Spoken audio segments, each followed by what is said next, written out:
إن الحمد لله نحمده ونستعينه من يهده الله فلا مضل له ومن يضلل فلا هادي له ونشهد أن لا إله إلا الله وحده لا شريك له ونشهد أن محمدا عبده ورسوله والصلاة والسلام على سيد الأنبياء والمرسلين أما بعد فأعوذ بالله من الشيطان الرجيم بسم الله الرحمن الرحيم وَإِذَا الْمَوْءُودَةُ سُئِلَتْ بِأَيِّ ذَنبٍ قُتِلَتْ وقال رسول الله صلى الله عليه وسلم من كذب علي متعمدا فليتبوأ مقعده من النار وقال رسول الله صلى الله عليه وسلم ما من عبد يخطب خطبة إلا الله سائله عنها ما أراد بها صدق اللہ وصدق رسولہ النبی الکریم الامین ونحن على ذلك لمن الشاہدین والشاکرین والحمد للہ رب العالمین ان اللہ وملائکتہ یصلون علی النبی یا ایہا الذین آمنوا صلوا علیہ وسلموا تسلیما اللہم صلی علی محمد وعلی آل محمد کما صلیت علی ابراہیم وعلی آل ابراہیم انک حمید مجید اللہم بارک علی محمد وعلی آل محمد کما بارکت علی ابراہیم وعلی آل ابراہیم انک حمید مجید الصلاۃ والسلام علیک یا سیدی یا رسول اللہ وعلی آلک واصحابک یا سیدی یا حبیب اللہ مولاي صلی وسلم دائما ابدا علی حبیبک خیر الخلق کلہم یا صاحب الجمال و یا سید البشر من وجهك المنیر لقد نبر القمر لا يمكن الثناء كما كان حقه بعد الهدى بزرگ توئی قصہ مختصر خالق کائنات جل جلالہ و اما نوالہ و اتم برہانہ کی بارگاہ میں حمد اور وجہ تخلیق کائنات حضور نبی پاک صاحب لاولاک تاجدار مدینہ سرور قلب و سینہ حضرت محمد مصطفیٰ صلی اللہ علیہ وسلم کی پاک اور مقدس بارگاہ میں ہدیہ درود و اسلام پیش کرنے کے بعد معزز سامعین السلام علیکم ورحمۃ اللہ وبرکاتہ۔ آج کے اجتماع جمعہ کا ہمارا موضوع عورت قبل از اسلام اور بعد از اسلام۔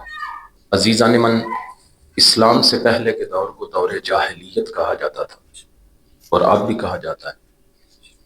اس بات سے ہی پتہ چلتا ہے کہ جب حضور کریم صلی اللہ علیہ وسلم اس کائنات میں تشریف لائے تو اس سے پہلے کا دور جاہلیت کا دور تھا، اور جب حضور صلی اللہ علیہ وسلم اس کائنات میں تشریف لے آئے تو پھر اس دور کو نور کا دور کہا جاتا ہے، علم کا دور کہا جاتا ہے، روشنی کا دور کہا جاتا ہے۔ میرے عزیزو، اسلام سے پہلے کے دور جاہلیت میں عورت کی حیثیت انتہائی پست تھی، اس کی حساسیت اور نزاکت کو بالکل نظر انداز کیا جاتا تھا، اور معاشرتی رویے اس کے فطری اوصاف کے خلاف تھے۔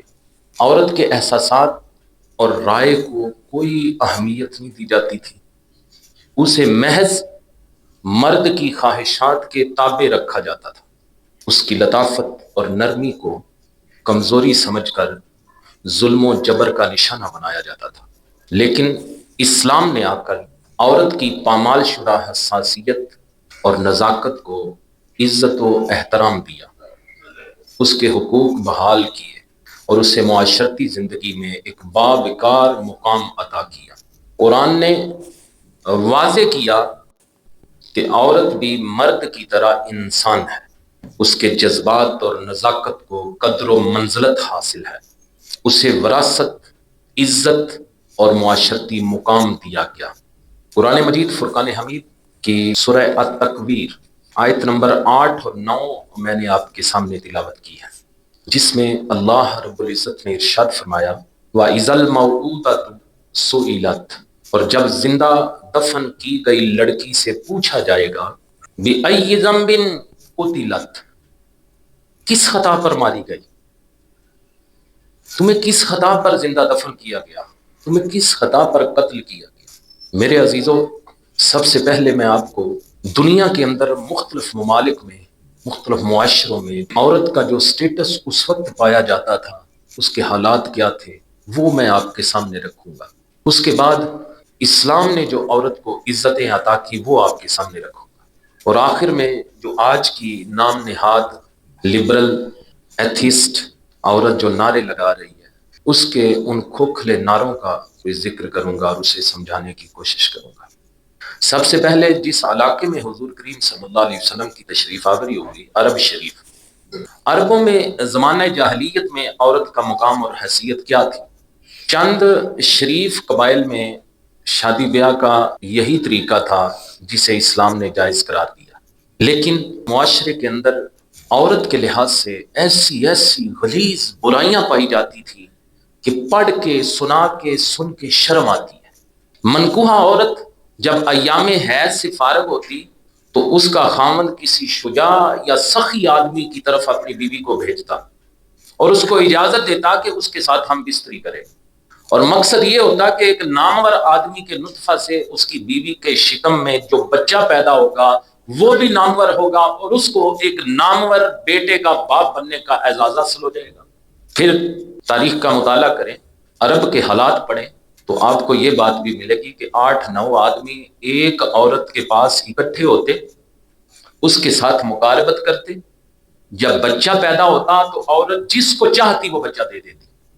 کچھ عورتیں اپنے مکانوں کی چھتوں پر جھنڈے لگا کر بدکاری کا کاروبار کیا کرتی، اور یہ بات یاد رکھیں کہ عصمت فروشی کرنے والی یہ جو بدکار عورتیں تھیں جو جھنڈے لگا کے کاروبار کرتی تھی، یہ نہ تو قبیلہ قریش سے تھی اور نہ ہی کسی خالص عربی و نسل قبیلہ سے ہوتی تھی، بلکہ عام طور پر وہ لونڈیاں ہوتی جو مالک ہوتے ان کے، وہ انہیں خرید کر ان سے بدکاری کروایا کرتے۔ نکاح کے مختلف طریقے تھے، ایک تو نکاح وہ جو اسلام نے جائز قرار دیا ہے، وہ بھی چند شریف قبائل میں موجود تھا، لیکن ایک نکاح کا رواج تھا جسے نکاح متع کہا جاتا ہے، جس میں عورت اور مرد بغیر گواہوں کے مقررہ وقت کے لیے مقررہ رقم یا مال کے عوض بیاہ کر لیتے، اسے نکاح متع کہا جاتا۔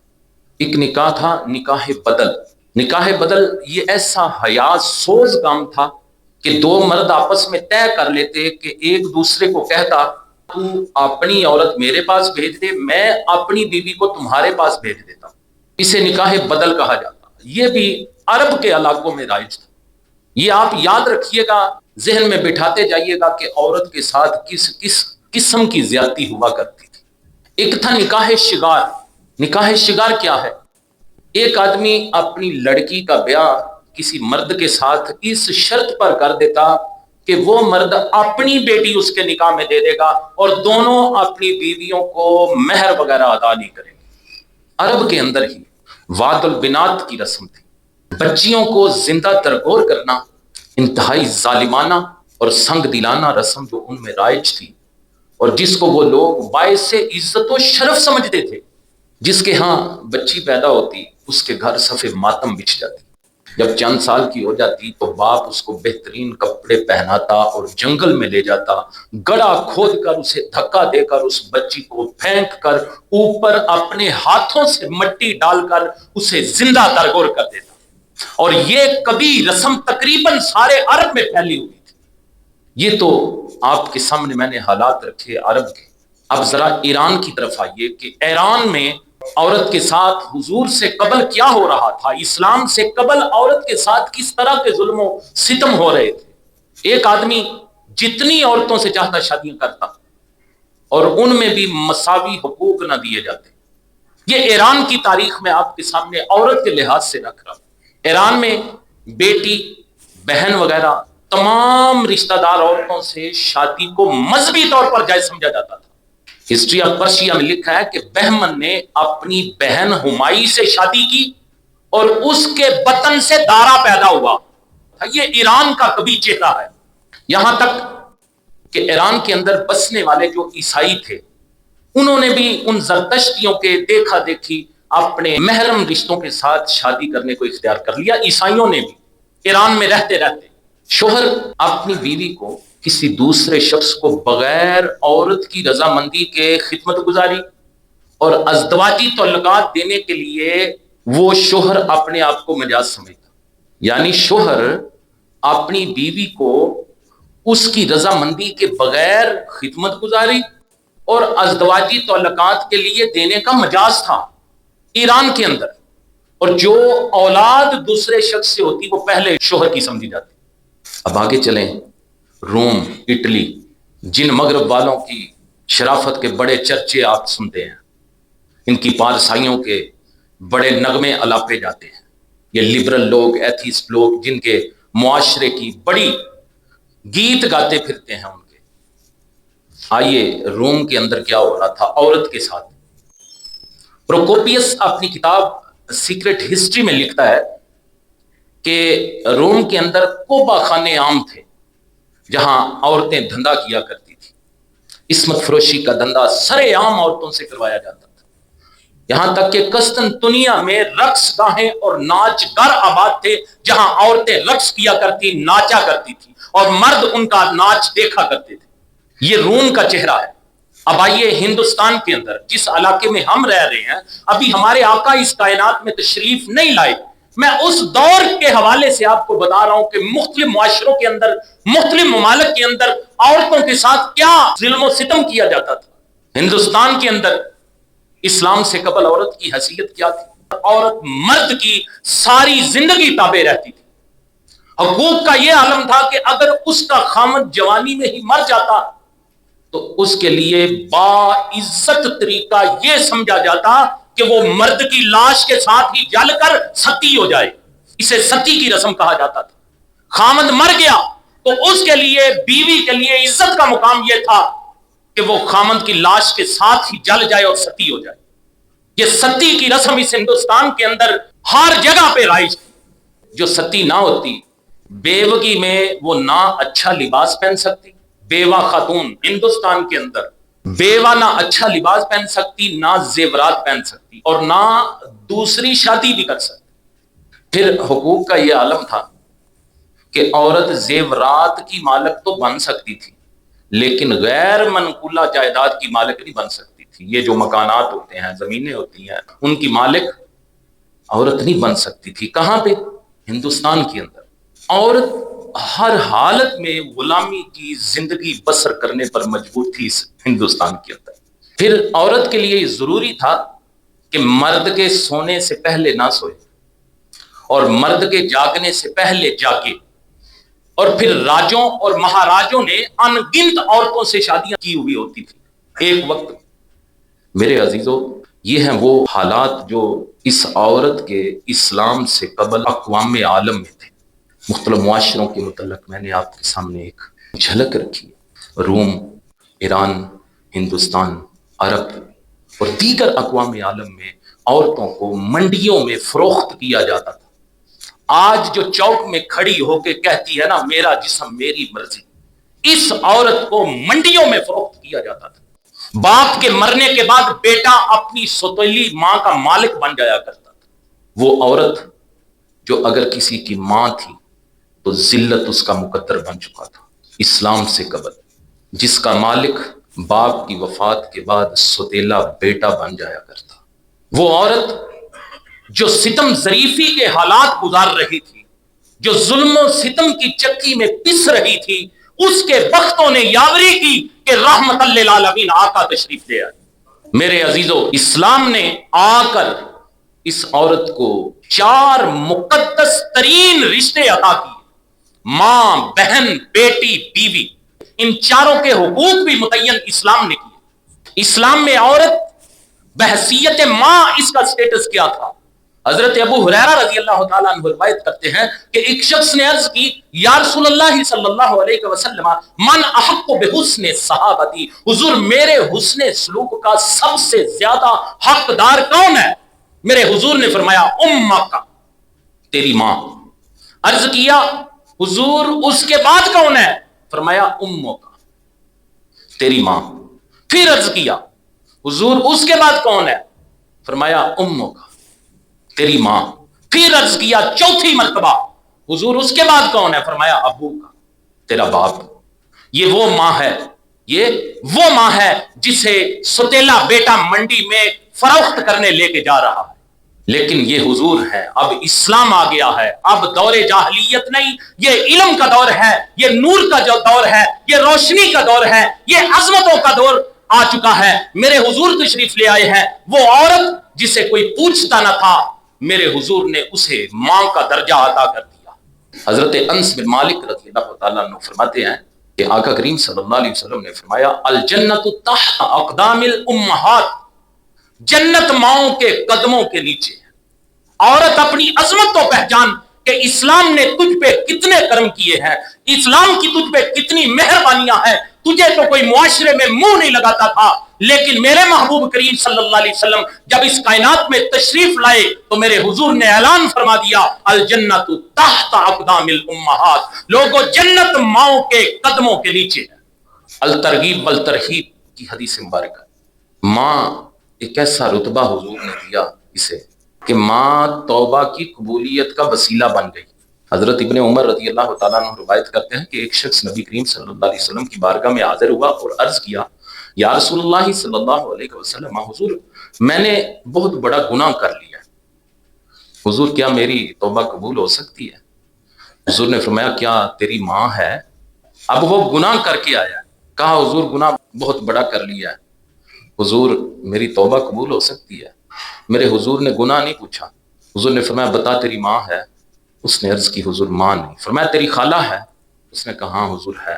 میرے حضور نے فرمایا اس سے اچھا سلوک کرو، تمہاری توبہ قبول ہو جائے گی۔ یہ عورت ہے جسے کوئی منہ نہیں لگاتا تھا، اسلام نے اسے یہ عزت دی۔ نبی اکرم صلی اللہ علیہ وسلم کے پاس جب حضرت حلیمہ سعدیہ تشریف لائیں، یہ سگی ماں نہیں، اس ماں نے دودھ پلایا، نبیوں کے سردار ہیں۔ حضرت حلیمہ سعدیہ رضی اللہ تعالیٰ عنہ تشریف لائیں تو نبی کریم صلی اللہ علیہ وسلم نے اپنی چادر مبارک ان کے لیے بچھا دی اور آقا کریم صلی اللہ علیہ وسلم از راہ محبت کھڑے ہو گئے۔ یہ وہ عورت ہے جسے پاؤں کی جوتی سمجھا جاتا تھا، اب وہی عورت آ رہی ہے، میرے حضور اپنی مبارک چادر اس کے لیے بچھا رہے ہیں اور میرے حضور اس کی محبت کے لیے کھڑے ہو گئے۔ احادیث میں یہ بھی لکھا ہے کہ حضور کریم صلی اللہ علیہ وسلم کی بچپن میں جس خاتون نے پرورش کری، حضرت ام ایمن رضی اللہ تعالی عنہ، نبی کریم صلی اللہ علیہ وسلم اسپیشل ان کی زیارت کے لیے جایا کرتے تھے۔ نبیوں کے سردار ہیں، یہ عورت ہے، کیا اس نے کیا ہے؟ اس نے بچپن میں پرورش کی ہے، میرے حضور اس کی زیارت کرنے کے لیے جایا کرتے تھے۔ اللہ اکبر، یہ تو ہے ماں۔ پھر حضور نے جو دوسرا عہدہ اس عورت کو عطا کیا وہ ہے بہن۔ بہت مقدس رشتہ ہے بہن کا۔ یہ جو بہن کا رشتہ ہے یہ بہت بڑا سٹیٹس، بہت بڑا پروٹوکول نبی کریم صلی اللہ علیہ وسلم نے عورت کو عطا کیا۔ اور عورت کی عزت کا اندازہ اس واقعہ سے لگائیں، پہلے بھی میں آپ کو سناتا ہوں کہ غزوہ حنین کی جنگ میں بنو حوازن قبیلہ کی خواتین قیدی ہو کر آئیں، ان میں حضور صلی اللہ علیہ وسلم کی رضائی بہن حضرت شیمہ بھی تھی رضی اللہ تعالی عنہ۔ نبی اکرم صلی اللہ علیہ وسلم نے جب اپنی رضائی بہن کو اس حالت میں دیکھا نا تو حضور کریم صلی اللہ علیہ وسلم کی مبارک آنکھوں میں آنسو آ گئے۔ یہ سگی بہن نہیں، یہ رضائی بہن ہے، حضرت حلیمہ سعدیہ کی بیٹی ہے جو حضور کو بچپن میں لوریاں دیا کرتی تھی۔ آج وہ بہن قیدی ہو کے آئی ہے۔ جب میرے حضور نے دیکھا تو حضور کی آنکھوں سے آنسو آ گئے۔ اللہ اکبر، اپنی مبارک چادر بچھائی، انہیں اوپر بٹھایا، جو انہیں عزت عطا کی۔ نبی کریم صلی اللہ علیہ وسلم نے بنو حوازن قبیلے کے 6000 قیدی اور ان کا مال واپس کر دیا اس بہن کے لیے۔ حضرت شیمہ کو بہت سا مال، اونٹ اور دیگر مویشی وغیرہ کے ساتھ ساتھ ایک غلام اور ایک لونڈی بھی عنایت فرمائی، اور بڑی عزت کے ساتھ حضور نے اپنی اس رضائی بہن کو رخصت کیا۔ اندازہ لگا لیجیے کہ جس عورت کو کوئی پوچھتا نہیں تھا چند سال قبل، جو ظلم و ستم کی چکی میں پس رہی تھی، یہ وہی عورت ہے جسے نبیوں کے سردار اپنی چادر پہ بٹھا رہے ہیں۔ اسلام نے عورت کو تیسرا مقام دیا بیوی کا۔ حضور صلی اللہ علیہ وسلم کا فرمان ہے عورت اپنے شوہر کے گھر میں اور اولاد پر حکمران ہے۔ یہ چھوٹا سٹیٹس ہے، نبی کریم صلی اللہ علیہ وسلم سے قبل اس عورت کو پاؤں کی جوتی سمجھا جاتا تھا. اس عورت کو ستیلا بیٹا پکڑ کے منڈی میں لے جا کے فروخت کر دیا کرتا. اس عورت کا کوئی حق نہیں تھا. اب اسلام آ چکا ہے. اب حضور نے اعلان یہ کر دیا کہ عورت اب اپنے شوہر کے گھر میں اور اولاد پر حکمران ہے. نبی اکرم صلی اللہ علیہ وسلم نے پھر عورت کو تنبیہ کے علاوہ مارنے سے بھی منع کیا. اگر اس سے کوئی غلطی ہو جائے تنبیہ کے طور پہ اسے تم ڈانٹ سکتے ہو، لیکن حضور نے تنبیہ کے علاوہ مارنے سے منع فرمایا. اللہ اکبر. یہ وہی عورت ہے جسے پیدا ہوتے ہی گڑھے میں ڈال کے سگا باپ دفن کر دیا کرتا تھا. یہ وہی عورت ہے. میرے حضور کا فرمان ہے کہ اللہ کی بندیوں کو مارا نہ کرو. مشکات شریف میں حدیث مبارک وہ اسی عورت کے متعلق ہے کہ اللہ کی بندیوں کو مارا نہ کرو. میرے حضور صلی اللہ علیہ وسلم کا فرمان ہے استوصوا بالنساء خیرا. بیویوں کے متعلق وصیت قبول کرو. فإنہن خلقن من ضلع، کیونکہ وہ پسلی سے پیدا کی گئی ہیں اور یقیناً پسلی کا حصہ ان کا اوپر کا ہے. اگر اسے سیدھا کرنے لگو گے تو وہ ٹوٹ جائے گی، تم اسے توڑ دو گے. حضور نے فرمایا اگر چھوڑ دو تو وہ ٹیڑھا رہے گا، لہٰذا عورتوں کے متعلق وصیت قبول کرو. مشکات شریف کی حدیث مبارکہ. مفتی احمد یار خان نعیمی علیہ رحمہ نے شرح مشکات میں لکھا ہے کہ اس وصیت کے چند مطلب ہو سکتے ہیں. ایک تو یہ ہے کہ میں تمہیں بیویوں سے اچھے سلوک کی وصیت کرتا ہوں. دوسرا یہ ہے کہ اپنی بیویوں کے متعلق اچھی وصیت کیا کرو اور ان کے عزیز و اقارب کے ساتھ اچھا سلوک کیا کرو. اور ایک معنی یہ ہے کہ اپنی بیویوں کو بھلائی کا حکم کرو. نبی اکرم نور مجسم صلی اللہ علیہ وسلم نے فرمایا خیرکم خیرکم لأہلہ وانا خیرکم لأہلی. میرے حضور نے فرمایا تم میں سے بہتر وہ ہے جو اپنے گھر والوں کے ساتھ اچھا ہو اور میں اپنے گھر والوں کے ساتھ سب سے زیادہ اچھا ہوں. یہ کس کے متعلق حضور ہمیں تنبیہ کر رہے ہیں، ہمیں ہدایات دے رہے ہیں. یہ عورت ہے، یہ وہی عورت ہے جس کی معاشرے میں کوئی قدر نہیں تھی، پستی کی زندگی گزار رہی تھی. اللہ اکبر. آقا کریم صلی اللہ علیہ وسلم کا فرمان ہے اکمل المؤمنین ایمانا احسنہم خلقا وخیارکم خیارکم نساءہم. حضور نے فرمایا مومنوں میں سے کامل تر مومن اچھے اخلاق والا ہے اور تم میں سے بہترین وہ ہے جو اپنی بیویوں سے بہترین ہو. یہ نہیں کہ تم محلے میں بڑے اعلیٰ اخلاق کے مالک ہو، بڑے حاجی صاحب سمجھے جاتے ہو، تمہاری لوگ بڑی تعریف کرتے ہیں، باہر تمہارا بڑا اعلیٰ اخلاق ہے، اگر تم بیوی کے ساتھ اچھے نہیں تیرا وہ باہر والا اخلاق تیرے کام نہیں آئے گا. اللہ اکبر. پھر آگے چلیں. حضور نے چوتھا منصب اس عورت کو عطا کیا بیٹی. آقا کریم صلی اللہ علیہ وسلم نے فرمایا من کانت لہ انثی فلم یسعوها ولم ینہدہ ولم یثر ولدہ علیہا یعنی الذکورا ادخلہ اللہ الجنہ. حضور نے فرمایا جس شخص کی بیٹی ہو پھر نہ تو اسے برائی دی، نہ زندہ دفن کیا اور نہ اس پر اپنے بیٹے کو ترجیح دی، ادخلہ اللہ الجنہ، اللہ اسے جنت میں داخل کرے گا. کسے؟ جو بیٹی کے ساتھ حسن سلوک کرتا ہے، جسے اللہ نے بیٹی دی، اس کے ساتھ کوئی برائی نہ کی، اسے زندہ دفن نہ کیا اور بیٹے کو اس پر ترجیح نہ دی. حضور فرماتے ہیں ایسا بندہ جنت میں داخل ہوگا. پھر آگے میرے حضور کریم صلی اللہ علیہ وسلم کا فرمان ہے من عال ثلاث بنات او مثلهن من الاخوات فدبهن ورحمهن حتى یغنہن اللہ اوجب اللہ لہ الجنہ. حضور کریم صلی اللہ علیہ وسلم نے فرمایا جو 3 بیٹیاں یا ان کی مثل بہنوں کی پرورش کرے، انہیں ادب سکھائے، ان پر مہربانی کرے حتیٰ کہ اللہ انہیں بے نیاز کر دے تو اللہ اس کے لیے جنت واجب کر دیتا ہے. جو 3 بیٹیوں یا بہنوں کی پرورش کرے، انہیں ادب سکھائے، پڑھائے لکھائے، ان کی پرورش کرے، تو آقا کریم صلی اللہ علیہ وسلم فرماتے ہیں کہ اللہ اس کے لیے جنت واجب کر دیتا ہے. یہ عورت ہے جس کی پرورش پہ حضور نے جنت رکھ دی. حضرت عائشہ صدیقہ رضی اللہ تعالی عنہا روایت کرتی ہیں کہ ایک دن میرے پاس ایک عورت آئی جس کے ساتھ 2 لڑکیاں تھیں. کہتی ہیں مجھ سے کچھ مانگتی تھی تو اس وقت میرے پاس گھر میں ایک چھہارے کے سوا کچھ بھی نہیں تھا. آپ فرماتی ہیں کہ میں نے اسے وہ چھہارا ہی دے دیا، لیکن اس نے اس چھہارے میں سے کچھ نہیں کھایا، اٹھی اور چلی گئی. یعنی وہ چھہارا اس نے اپنی بیٹیوں کو کھلا دیا، وہ اٹھی اور چلی گئی. جب حضور کریم صلی اللہ علیہ وسلم تشریف لائے تو کہتی ہیں میں نے حضور صلی اللہ علیہ وسلم کی بارگاہ میں یہ سارا واقعہ سنایا. حضور آج اس طرح ایک خاتون آئی تھی، 2 لڑکیاں تھیں اس کے ساتھ، میرے پاس صرف ایک چھہارا تھا، وہ میں نے اسے دیا، لیکن اس ماں نے نہیں کھایا. تو آقا کریم صلی اللہ علیہ وسلم نے جب یہ بات سنی تو حضور صلی اللہ علیہ وسلم نے فرمایا جو کوئی بیٹیوں میں مبتلا کر دیا جائے پھر ان سے اچھا سلوک کرے تو کن لہو سترم من النار. حضور نے فرمایا وہ بیٹیاں اس کے لیے آگ سے آڑ ہو جائیں گی. آگ یعنی دوزخ کے لیے وہ رکاوٹ بن جائیں گی، دوزخ کے اور اس بندے کے درمیان. اللہ اکبر. یہ عورت ہے، وہی عورت جسے دنیا میں کوئی منہ نہیں لگاتا تھا. حدیث شریف میں ہے کہ جب حاتم طائی کی لڑکی قیدیوں میں بارگاہ رسالت معاذ صلی اللہ علیہ وسلم میں حاضر ہوئی، لیکن ابھی اس نے کلمہ نہیں پڑھا تھا، سر سے بے پردہ ہے، حضور کے بارگاہ میں آئی ہے، ابھی کلمہ نہیں پڑھا، حاتم طائی کی بیٹی ہے، سر سے بے پردہ ہے، لیکن گردن شرم و حیا سے اس کی جھکی ہوئی ہے.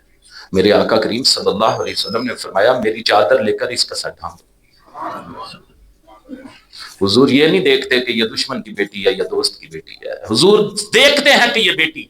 آقا کریم صلی اللہ علیہ وسلم نے فرمایا من عال جاریتین حتی جاء یوم القیامت انا وہکذا وضم اصابعہ. حضور نے فرمایا جس کی 2 بیٹیاں ہوں حتیٰ کہ وہ جوان ہو جائیں تو میں اور وہ، سنیے گا، حضور نے فرمایا جس کی 2 بیٹیاں ہوں حتیٰ کہ وہ جوان ہو جائیں تو میں اور وہ قیامت کے دن ایسے آئیں گے. آقا کریم صلی اللہ علیہ وسلم نے اپنی 2 مبارک انگلیوں کو ملایا. حضور نے فرمایا قیامت کے دن میں اور وہ اس طرح آئیں گے. یہ نہیں کہ اسلام نے صرف یہی سٹیٹس دیے ہیں جن چیزوں سے عورت محروم تھی. اسلام نے ماں، بہن، بیٹی، بیوی کو وراثت کا حق دیا ہے، جسے قرآن بھی بیان کرتا ہے، حضور کے فرمان بھی بیان کرتے ہیں. پھر عورت کو گواہی کا حق بھی اسلام نے دیا، اس سے پہلے عورت کو گواہی کا حق نہیں تھا. پھر خاص کر عموماً آپ یہ بات سمجھتے ہیں کہ عورت کی گواہی آدھی گواہی ہے، لیکن یہ آپ کی انفارمیشن ادھوری ہے، یہ کریکٹ کر لیں. ہر معاملے میں عورت کی گواہی آدھی گواہی نہیں. زچگی کے جو معاملات ہوتے ہیں، جب بچہ پیدا ہوتا ہے اس وقت مرد پاس نہیں ہوتا. اسلام نے زچگی کے جو معاملات ہیں ایسے معاملات میں عورت ایک کی گواہی ایک کی مکمل رکھی ہوئی ہے. اسلام عورت پر کوئی پابندی عائد نہیں کرتا کہ وہ علم نہ حاصل کرے، بلکہ دیکھتے ہیں آپ زندگی کا کون سا شعبہ ہے جس میں عورت کی نمائندگی نہیں آپ کو نظر آ رہی. آپ تو عورت پارلیمنٹ سے لے کر جنرل کونسلر تک عورتیں ہیں. آپ کی چیف منسٹر عورت بنی ہوئی ہے پاکستان کے اندر. میڈیکل سچ ڈاکٹر سے لے کر لیڈی ہیلتھ وزٹر تک آپ کو عورتیں نظر آتی ہیں. یونیورسٹی کی وائس چانسلر سے لے کر ایلیمنٹری سکول تک آپ کو عورت نظر آتی ہے. بڑے بڑے تجارتی مراکز کی ہیڈ عورتیں ہیں. کون کہتا ہے اسلام عورت پہ علم کے لحاظ سے پابندی لگاتا ہے؟ کوئی پابندی اسلام نہیں لگاتا. اسلام تو عورت کو تعلیم دینے کا حکم دیتا ہے، عورت کو علم کے زیور سے مالا مال کرنے کا حکم اسلام دیتا ہے. پھر آپ دیکھتے ہیں کہ اسلامی ممالک میں یہ جو واویلا آپ سنتے ہیں سوشل میڈیا پہ کہ مرد ہمارے حقوق پامال کر رہے ہیں، مرد ایسے کر رہے ہیں، مرد ایسے کر رہے ہیں، وہ عورت جسے کوئی پوچھتا نہیں تھا، جسے عزت اسلام نے دی، آج وہی عورت مردوں کو گریبان سے پکڑ رہی ہے، کہتی ہے تم ہمارے حقوق پامال کر رہے ہو. عورتیں کہتی ہیں کہ یہ مرد ہیں جو اسپیشلی مسلمانوں پہ تان و تشنیع ہوتی ہے کہ یہ جو مسلمان ہیں یہ ایسے کرتے ہیں، یہ درندے بنے ہوئے ہمارے حقوق پامال کر رہے ہیں، ہمیں جنسی طور پر ہراساں کر رہے ہیں. یہ واویلا کرتے ہیں نا، آپ سنتے ہیں سوشل میڈیا پہ، لیکن جنسی ہراسگی کے جو کیسز رپورٹ ہوتے ہیں دنیا میں، جا کے چیک کر لیجئے گا آپ انٹرنیٹ پہ بیٹھ کے، اسلامی ممالک میں سب سے کم ہے. یہ کوئی جذباتی بات نہیں میں کر رہا، یہ حقیقت ہے. اسلامی ممالک میں جنسی ہراسگی کے کیسز سب سے کم ہیں عورتوں کے حوالے سے، جبکہ یورپ اور امریکہ میں جتنا جنسی تشدد ہوتا ہے یا ہو سکتا ہے اس کی مثال نہیں ملے گی. دور نہیں، آپ انڈیا میں چلے جائیں، انڈیا کی ویب سائٹس چیک کر لیں کہ ہندوستان کے اندر خواتین کی ہراسگی کا کتنا تناسب ہے، آپ کو لگ پتا جائے گا. یہ سارے لوگ صرف مسلمانوں کو بدنام کر رہے ہیں. بدنامی کی وجہ یہ ہے کہ اسلام نے عورت کو حقوق دیے ہیں، لیکن جو اسلام کو ماننے والے ہیں وہ دیگر اعمال شر کی طرح اس معاملے میں بھی کوتاہی کر رہے ہیں. اسلام نے حقوق دیے ہیں لیکن ماننے والے ہم جو ہیں، ہماری کوتاہیاں ہیں، اس میں اسلام کا کوئی قصور نہیں. یہ ہماری کوتاہیاں ہیں جس کی وجہ سے لوگ ہمارے خلاف ہو جاتے ہیں. پھر جتنی سخت سزائیں اس طرح کے معاملات میں اسلام نے رکھی ہیں، دنیا کے اندر کسی مذہب نے نہیں رکھی، لیکن پھر بھی عورتیں نعرے لگاتی ہیں میرا جسم میری مرضی. اصل میں بات یہ ہے کہ یہ صرف ان عورتوں کا قصور نہیں، یہ بھیڑیوں اور بکریوں والا معاملہ ہے. جب بھیڑیوں نے دیکھا کہ بکریاں کمرے میں بند ہیں، انہوں نے بکریوں کو یہ بات سمجھانا شروع کر دی، تمہیں انہوں نے قید کیا ہوا ہے، تمہارے حق پامال کر رہے ہیں، تمہارے حقوق کو غصب کر کے بیٹھا ہوا ہے تمہارا مالک، احتجاج کرو. بھیڑیے نے بھی آوازیں لگانا شروع کر دی، جس طرح آپ سوشل میڈیا پہ دیکھتے ہیں. بھیڑیے نے بھی آوازیں لگانا شروع کر دی، بکری کو آزادی دو، بکری کو آزادی دو. بکریاں بھی اس کے ساتھ کھڑی ہو گئی، ہمیں آزادی دو، آزادی دو. پھر ہوا کیا؟ جب مالک نے کمرے سے ان بکریوں کو نکالا، انہی بھیڑیوں نے ان بکریوں کو چیر پھاڑ کے رکھ دی. میرے عزیزو، آج عورتوں کے حقوق کی بات کرنے والا حقیقت میں وہی بھیڑیا ہے جو مسلمانوں پہ تنقید کر رہا ہے. وہ اس کی آزادی کی آڑ میں عورت تک پہنچنا چاہتا ہے. آج جتنے لوگ آپ کو ایسی این جی اوز نظر آ رہی ہیں، یہ جتنے لبرلز ہیں، جتنے ایتھیسٹ ہیں، یہ سارے عورت کی آزادی کی بات کرتے ہیں. حقیقت یہ ہے کہ عورت کی آزادی کی بات نہیں کرتے، یہ عورت تک پہنچنے کی بات کرتے ہیں کہ اسلام ایسے قوانین کو ختم کرے. عورتیں سر عام ہمارے سامنے ہیں، ہم جہاں جائیں دادے ایش دیں. یہ بھیڑیے ہیں انسان نما جو ایسے کام کر رہے ہیں، اور ان کا اسلام کے ساتھ کوئی تعلق نہیں. میرے عزیزو، اگر ہم میں کمیاں کوتاہیاں نہ ہوں اور ہم مغرب کو موقع نہ دیں تو کبھی بھی یہ موم بتی مافیا جو ہے ہماری جنریشن کو خراب نہیں کر سکتی. یہ موم بتی مافیا کر دیا ہماری جنریشن کو خراب. خیر، جو بچے سوشل میڈیا دیکھتے ہیں وہ اس بات سے آگاہ ہوں گے کہ مغرب کی اپنی پارسائی کا جنازہ تو جیفری ایڈورڈ ایپسٹین نے دھوم دھام سے نکال دیا ہے. وہ جو فائلز آئی ہیں، جیفری ایڈورڈ ایپسٹین کی فائلز جو آج کل سوشل میڈیا، الیکٹرونک میڈیا، عالمی میڈیا کی زینت بنی ہوئی ہیں، مغرب کی پارسائی کا جنازہ ان فائلز نے نکال کے رکھ دیا. اور مغرب کو پتہ چل گیا، دنیا کو بھی پتہ چل گیا کہ مغرب کے جتنے جھوٹے جو دعوے تھے پارسائی کے وہ سارے دفن ہو چکے. الحمدللہ.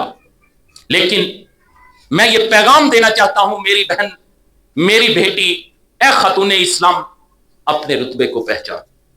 دیکھ اسلام نے تیرا پروٹوکول کیا رکھا ہے. تجھے اسلام نے ماں، بہن، بیٹی اور بیوی جیسے مقدس مقامات دیے ہیں.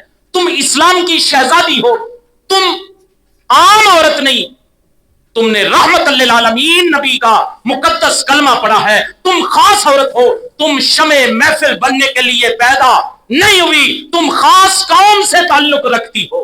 وہ اقبال نے کہا تھا کہ نظر کو خیرہ کرتی ہے چمک تہذیب حاضر کی، یہ سنائی مگر چھوٹے نگوں کی ریزہ کاری ہے. پھر اقبال نے کہا کہ اپنی ملت پر قیاس اقوام مغرب سے نہ کر، خاص ہے ترکیب میں قوم رسول ہاشم.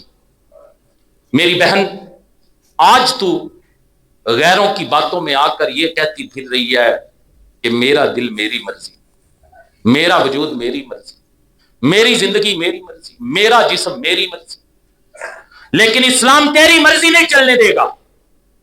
تمہیں قرآن مجید کی یہ آیت انتباہ کر رہی ہے، فَفِرُّوا إِلَى اللَّهِ، اللہ کی طرف بھاگو، چھوڑو ایسے گماشتوں کو. فَفِرُّوا إِلَى اللَّهِ، اللہ کی طرف بھاگو. یہاں تمہاری مرضی نہیں چلے گی. میری بہن، میری بیٹی، اے خاتون اسلام، تیری مرضی اسلام نہیں چلنے دے گا. چھوڑو ایسی باتیں اور بھاگو اللہ کی طرف۔ تم اپنی مرضی سے ماں کے پیٹ میں نہیں پڑتی، تمہاری مرضی سے ماں کے پیٹ میں تم میں جان نہیں ڈالی گئی تھی، تم نے اپنی مرضی سے ماں کے پیٹ سے نکل کر چیخ نہیں ماری تھی، وہ بھی تمہاری مرضی نہیں تھی۔ تم نے اپنی مرضی سے ماں کا دودھ یا ڈبے کا دودھ نہیں پیا، بلکہ پلانے والے کے فیصلے سے دودھ پیا۔ مرضی تمہاری نہیں چلے گی، مرضی کسی اور کی چلے گی۔ تم کہتی ہو کہ اپنی مرضی سے جینا چاہتی ہو، تم اپنی مرضی سے پیدا نہیں ہوئی، مرضی سے جی کیسے سکتی ہو؟ میرے عزیزو، ہے کوئی بندہ جو نہ چاہتا ہو کہ مجھے دولت ملے، مجھے صحت ملے، مجھے اولاد ملے؟ تمہاری دولت، تمہاری صحت، تمہاری اولاد، تمہاری زندگی، تمہاری موت، ان میں سے کچھ بھی تمہارے بس میں نہیں ہے۔ فیصلے کرنے والا وہ ہے جو کہتا ہے فَفِرُّوا إِلَى اللَّهِ، بھاگو اللہ کی طرف، فیصلے اس کے چلتے، تیرے فیصلے نہیں چلے۔ تم کہتی پھرتی ہو کہ میں اپنی مرضی سے جینا چاہتی ہوں، میں اپنی مرضی سے مرنا چاہتی ہوں۔ یہ اپنی مرضی سے مرنا کیا ہوتا ہے؟ اپنی مرضی سے مرنا خودکشی کے سوا کچھ بھی نہیں، بلکہ خودکشی بھی ناکام کرنا یا کامیاب کر دینا اللہ کے بس میں ہے۔ خودکشی کی اٹیمپٹ، کوشش دھری کی دھری رہ جاتی ہے۔ لوگ دریا میں چھلانگ لگا کے بھی بچ جاتے ہیں، لوگ خود کو آگ لگا کے بھی بچ جاتے ہیں، لوگ پنکھے کے ساتھ لٹک کر بھی بچتے ہم نے دیکھے ہیں۔ اس لیے کیوں بچتے ہیں؟ اور اس لیے کہ زندگی دینے اور موت دینے کا فیصلہ کسی اور کے ہاتھ میں ہے، تیرے ہاتھ میں نہیں، جو تو یہ کہتی پھرتی ہے میرا جسم میری مرضی۔ نہ تو اپنی مرضی سے دنیا میں آئی، نہ تو اپنی مرضی سے دنیا سے جائے گی۔ مجھے یہ بتا، تیری مرضی ہے تو جسم پر آنے والے بخار کو روک کر دکھا۔ اگر تیری مرضی ہے تو جسم پر لاحق ہونے والے ایام مخصوص کو روک کے دکھا۔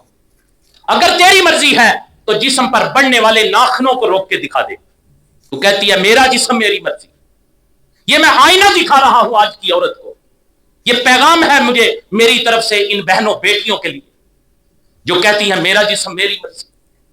اگر تیری مرضی ہے تو جسم کو بڑھاپے سے روک کے دکھا، میں مانوں گا کہ تیری مرضی چلتی ہے۔ اگر تیری مرضی ہے تو جسم کے بالوں کو سفید ہونے سے روک کے دکھا دے، پھر بھی مان جاؤں گا کہ تیری مرضی چل سکتی ہے۔ اللہ اکبر! اگر یہ سب تو نہیں کر سکتی تو جان لے کہ نہ ہی جسم تیرا ہے اور نہ اس پر مرضی تیری ہے۔ اس جسم کا ایک مالک خدا ہے اور اس پر مرضی بھی میرے مالک رب کی چلے گی۔ اچھا، ایک اور بات سمجھے، شاید کہ تیرے دل میں اتر جائے میری بات۔ اگر کوئی ایسی لبرل خاتون اپنے، مثال دینے لگا، اگر کوئی ایسی لبرل خاتون اپنے باپ کا گلا دبا کر اسے مار دے اور جب قانونی کارروائی ہو تو کہے کہ میرا باپ میری مرضی، مجھے بتاؤ یہ جملہ اسے سزا سے بچا سکتا ہے؟ جب دنیا کی عدالت میں تیرا یہ نظریہ نہیں چلتا، نہیں قابل قبول، تو رب العالمین کی عدالت میں کیسے قبول ہو سکتا ہے کہ میرا جسم میری مرضی؟ نہ جسم تیرا ہے نہ مرضی تیری ہے، اس جسم کا مالک بھی رب ہے اور اس پر مرضی بھی رب کی چلے گی، اور یہی نجات کا راستہ ہے۔ لہٰذا میری بہنوں، بیٹیوں، اے خواتین اسلام، جو اس جسم کا خالق ہے اس کی مرضی کے مطابق زندگی گزارنی شروع کر دو۔ سبحان ربک رب العزت عما یصفون وسلام علی المرسلین والحمد للہ رب العالمین۔